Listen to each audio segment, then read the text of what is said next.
सिंधु जल चुक्ति और पाकिस्तान रो फंपा धमक पानी पाई पाकिस्तान रो हाहाकार भारत को युद्ध पाई खुला धमक सुधुरीबनी आतंकी स्थान जातिसंघ रे भर्सना परे ओलटा चेतावनी देले पाकिस्तान प्रतिरक्षा मंत्री ख्वाजा हाफिज। पहलगाम आतंकवादी आक्रमणर प्रतिशोध सिंधु जल चुक्ति स्थगित रखिबारे अटल रहिला भारत। कथार अच्छी जेते माठिबु माठे मुसेई दरपड़ा काट। वर्तमान पाकिस्तान रो स्थिति ठीक एभली रही। विश्व मंच रे बारंबार बेइज्जत एवं जातिसंघ रे भारत ठारू कड़ा भर्सना पाइबा परे मध्य पाकिस्तान तार अभ्यास बदलाउ ना। निज देश रे पीवा पानी मुंदे पाई लोके डहल विकल होइतुवा बेले एबे भारत विरोध रे सामरिक कार्यानुष्ठान एवं युद्धर फंपा धमक देउछंती पाकिस्तान रो प्रतिरक्षा मंत्री ख्वाजा आसिफ।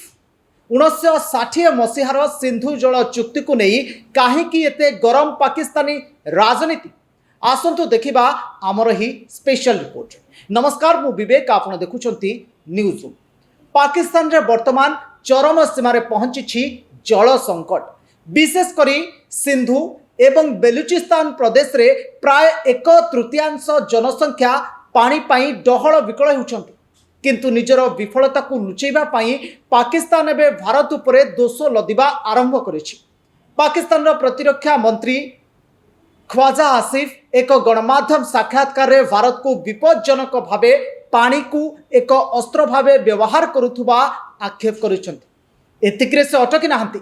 से कहिसेंति जदि भारत जल प्रवाह बंद करे तबे पाकिस्तान सामरिक कार्यानुष्ठान बा युद्ध पाई पछैब नाही। ख्वाजा आसिफ पाकिस्तान रो प्रतिरक्षा मंत्री से भली कहिसेंति। ता सहित सख्त चेतावनी देइसेंति भारत को। से कहिसेंति जेते बेले आमे अनुभव करिवु जे आम जातीय सुरक्षा विपद रे अछि आमे निश्चित भाबरे भारत विरुद्ध रे युद्ध करिवु। जल आमर जातीय सुरक्षार एक अंश। जदि इस्लामाबाद प्रमाण पाए जे भारत जल जोगाण रे बाधा सृष्टि करुची तेबे सामरिक कार्यानुष्ठान विषय रे विचार करा जिवो। किंतु पाकिस्तानी मंत्री को एही बयान केवल एक फंपा धमक बोली प्रमाणित हेउची। प्रकृत घटना हेउची गत वर्ष एप्रिल मासरे पाकिस्तान प्रायोजित आतंकवादी माने जम्मू काश्मीर पहलगाम रे एक बर्बर आक्रमण करथिले जोथिरे 26 जन निरीह पर्यटकों मृत्यु घटिथिला। এই ঘটনা পরে भारत सरकार अत्यंत कठोर आभिमुख्य ग्रहण करी 1960 सिंधु जल चुक्तिनामा याकू स्थगित रखिछंती। भारत जातिसंघ समेत अंतर्जातीय मंच रे निजर आभिमुख्य को स्पष्ट कर सारिछि।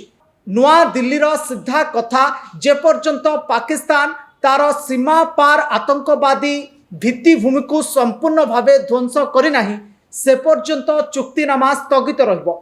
आतंकवाद एवं आलोचना केबे हेले एकाठी चली पारिबो नाही। देवालिया स्थिति रे थिबा पाकिस्तान एबे निज देशर जनसाधारण आक्रोश रु बंचिबा पाई भारत विरोध रे विषोद्गार करुछि। प्रथमे पीपुल्स पार्टी रो मुख्य बिलवाल भुट्टो एवं प्रतिरक्षा मंत्री ख्वाजा हाफिज को युद्ध धमक केवल सेमानकर हताशा को प्रमाणित करुनी। नुआ भारत एभली फंपा धमक को केबे डरिबो नाही। भारत निज सीमा एवं निज संपद रक्षा करने को संपूर्ण सक्षम रही। एही रिपोर्ट उपरे आपणकर मतामत कौन रहुछि आमको कमेंट करी निश्चय जणांतु। देश एवं दुनियार समस्त बड़ खबर सहित जोड़ी होई रहिबा पई आपण माने न्यूज रूम को सब्सक्राइब करंतु। न्यूज रूम रो वीडियो गुडी को अन्य मानको शेयर करंतु। रहुछि नमस्कार।